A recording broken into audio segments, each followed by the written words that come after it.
How to unpublish a Facebook page. Hello guys, this is Atticus and welcome back to another video. In today's video, I'm going to teach you how you can unpublish a Facebook page. So without any further ado, let's dive right into it. First of all, open up your Facebook. Make sure you're on your Facebook page. You can simply change it from here. Choose your Facebook page. So let's say this is my Facebook page right here. I'm going to change it to that. After you're here, you can go to your profile on the bottom right, your simply profile icon. Then scroll down till you find your settings. There we go. Tap on settings. From settings, scroll down all the way till you find your information section and access and control. Tap on access and control.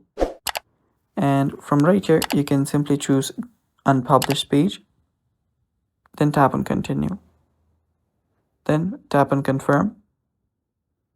And your page has now been unpublished. And that's how simple it is, guys. And that's it for today. Thanks for watching. Stay tuned for more upcoming tutorial videos. And if you're new to our channel, don't forget to hit down below and hit the subscribe button so you don't miss out on our future videos.